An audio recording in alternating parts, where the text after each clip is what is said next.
Another huge blow from Manchester City Football Club. Josko Gvardiol has broken his leg and likely is going to be out for the rest of the season. That's just broke inside the last hour. It's an absolutely massive blow from Manchester City and Josko Gvardiol as well as an individual, as a player. I am gutted for him. Absolutely gutted for him, a quality footballer. There's a good chance he's going to miss the World Cup as well as the back of this. There's no way to sugarcoat this. This is just a massive blow for him and Manchester City Football Club. And, of course, that's an awful lot of spice and noise around the potential Mark Gay signing. It's a ridiculous blow. There's no way to dress it up, unfortunately. I am gutted for him. I'm gutted for what it means for Manchester City as well. I'll go over to the news that Manchester City have posted on the website. It says, City can confirm that Josko Gvardiol has suffered a tibial fracture to his right leg. The injury was sustained during the second half of Sunday's 1-1 draw with Chelsea in the Premier League. The defender will have surgery later this week, and assessment remains ongoing to ascertain the full extent of the injury and expected prognosis. Everyone at the club wishes Josko a speedy recovery, and ManCity.com will bring you regular updates regarding his rehabilitation. So there you go. Josko Gvardiol is out for a while. I saw people talking about this online. The general consensus is that this is unfortunately a pretty serious injury that will be minimum 3-4 months, likely longer potentially. It could even take him out of the World Cup. It could even be as long as 12 months. It's one of those injuries where it depends on the severity of it. It could be, a full fracture. It could be a little. It is these many different ways you can have a tibial fracture, and it's essentially. It feels like really bad news, but we don't know the extent of it yet and how long it could take, But did Bob break his did have a tibial fracture? I don't know. I'm not really sure on Oscar Bob what it was, but either way, it's a leg break and it's a serious injury, and there is no way to say this other than it's fucking terrible news, unfortunately. I'm really gutted about this. Massively gutted about this. I think Josko Gvardiol is an absolutely massive player for City. He is crucial to many things. That left foot of his, that cultural left foot, that versatility, that technical ability. An absolute pivotal part of how Manchester City play, and if we're being honest as well, he's probably the most comfortable in our back line in terms of his technical ability on the ball. There is no one quite like him, really. By far our most comfortable player. Easily our most comfortable in the build-up as well. Without him, our build-up looks a lot more laboured and a lot more basic, if we're being honest. Diaz is a good player, of course, but he's out for the season. Not a season, he's out for weeks. Apparently it's a muscular injury. We don't know the extent of that, but I don't know if it's weeks. We don't know how long Diaz is out yet, but he's out right now. Either way, Kusanov's left. Stones, Ake, can't really rely on them. Nunez, O'Reilly aren't really technical geniuses. Essentially what I'm getting at is the defence is just not as comfortable. Donnarumma is not Ederson, not even close to Ederson, not even in the same, he's in a different planet entirely. So Manchester City get a lot weaker technically. Gvardiol has been so crucial to our progression, the way we work the ball up the pitch, breaking the lines, getting the ball through to Foden, and even created chances for us with his clever movement, and he's also got a bit of a goal threat as well, and adds a bit of versatility to our left back role.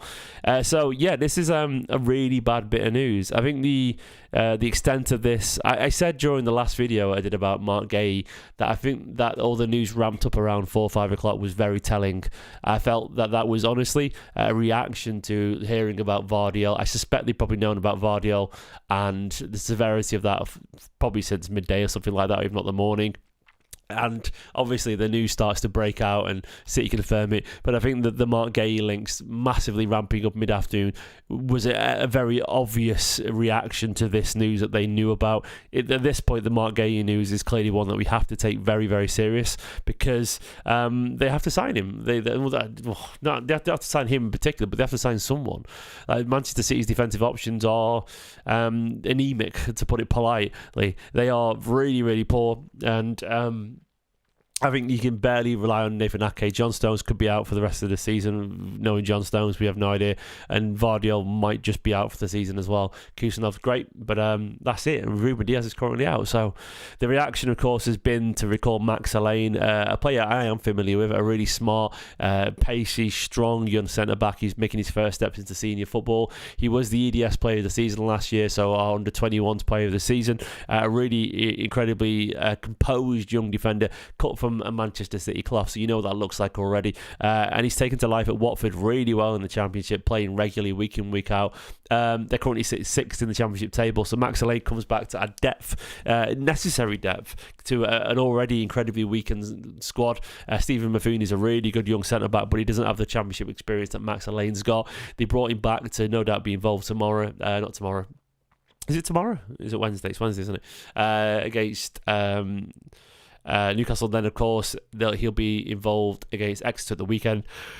So he's back, and the reaction to do that, of course, was a reaction to this, and then the Mark Gay news have ramped up too. We have to go for it, and I don't think it's even too reactionary or even naive to sign a centre-back right now, because I think this is something that we were going to do anyway in the summer. It's very obvious to me that Stones and Ake would move on in the summer. We don't trust them anymore, which would only leave us Kusanov, Gvardiol and Diaz. We cannot have four centre-backs anymore. You have to have 5 minimum. This is 2025. Players get injured. Games are physical.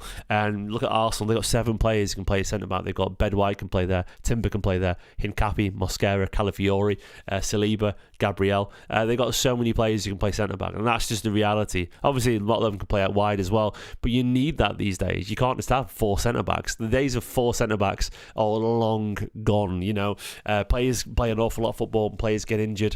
You need 5 minimum. So I am expecting City to go into next season, hopefully, with Ruben Diaz, Josko Gvardiol, hopefully recovered by then, and Mark Gay, as you see, the centre-backs, and then with Kusanov and a returned or recalled Vitor Reis, maybe even Max Alane, who knows, as centre-back options, and that would make an awful lot of sense, because we have no choice but to react to this now. City have shown over the past year and a half that they are being very aggressive in this rebuild. Moves like this, of course, moves like the Rodri one, news like this and news like the Rodri news can, and of course all the injuries last January can expedite and speed up the process of that rebuild. And I think this is what we're going to have to do, you know. Someone in the chat asking why we're trusting John Stones. For what it's worth, I think Manchester City had every intention of moving Stones or Ake on in the summer. There was noise that suggested City were keen on Stones to move on, but John Stones had no intention of not seeing out his contract at Manchester City. And there's only so much you can do to move on a player. If John Stones tells everyone who wants to speak to him that he doesn't want to go, there's not much you can do about that. And he's a homegrown player, and City ultimately they can't really force him out of the club. They can't. And they need the homegrown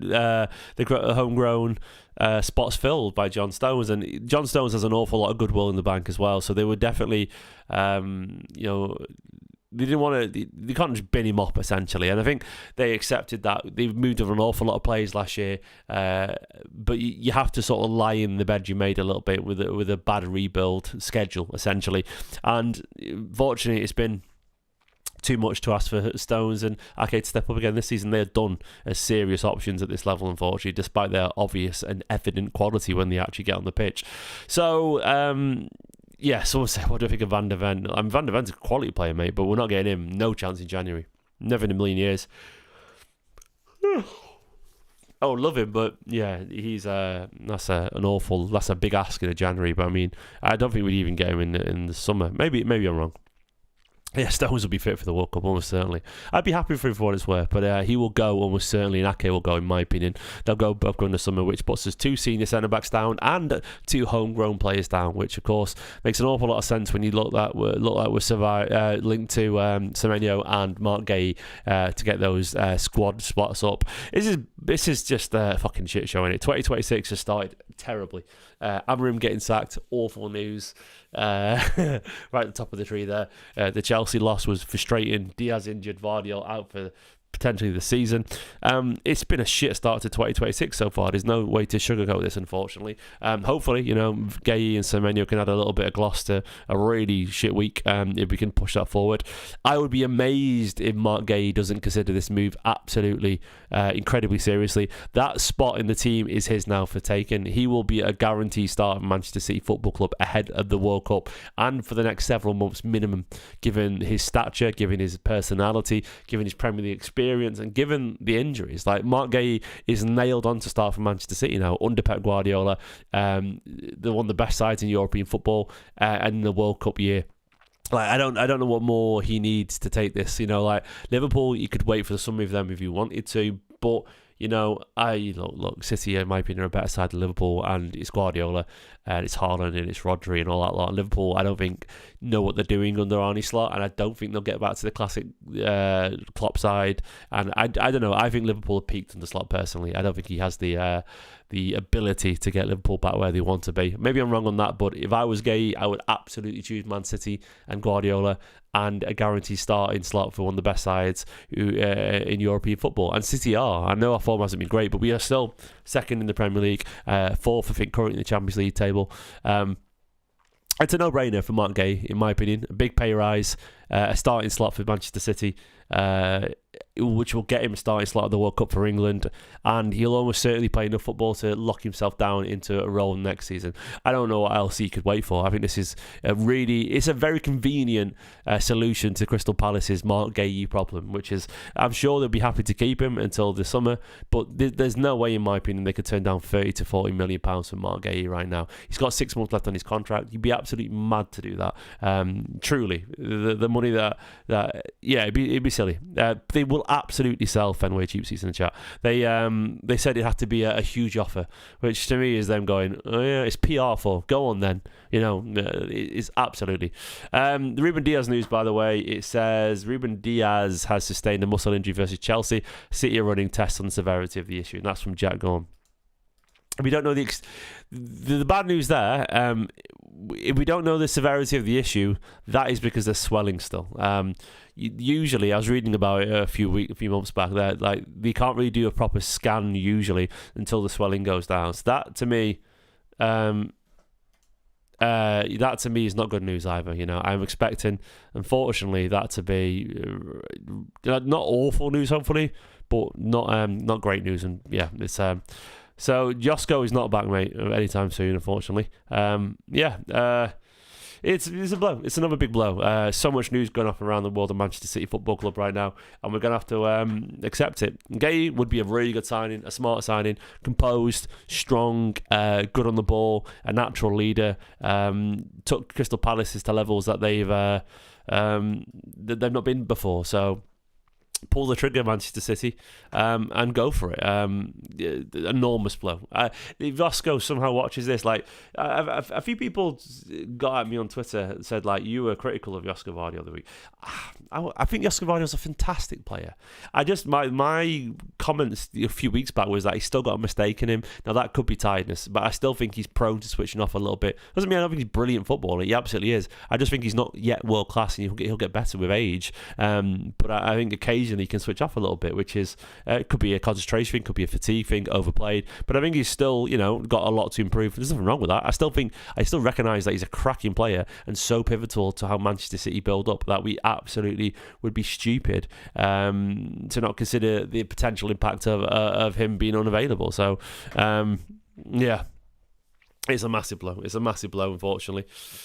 I look like Frankie Boyle. I do not like Frankie Boyle. I know who Frankie Boyle is, and I promise you don't. You're on about the beard and the glasses. But I know who Frankie Boyle is, and I don't look nothing like Frankie Boyle, lads. That's a wild shout. But yeah, I mean, I do not see that in the slightest. But yeah, you do you, mate. It's just because I've got a beard and hair, so anyway, it's a big blow.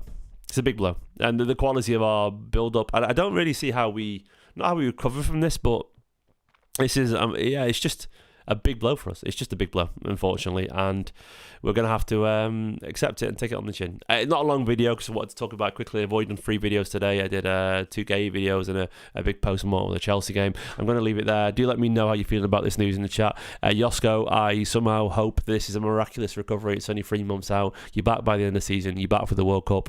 I hope he is, because that would be the best case scenario, wouldn't it? Fingers crossed. He's back soon. And someone just said in the chat, Aspie said, quite surprised he hasn't sorted his next move out. Well, the thing is, you get a big old signing on fee, don't you, when you're a free agent? I suspect he's got a lot of cards to play there. The signing on bonus, is a big thing for players on a free transfer. And they can get several million potentially sometimes when there's no transfer fee there. So, but at the same time, if you got the chance to do it, make a move of this quality, go for it now. Right, anyway, guys, I'll leave it there. Awful news. Fingers crossed. It's not too long, too painful a recovery for him.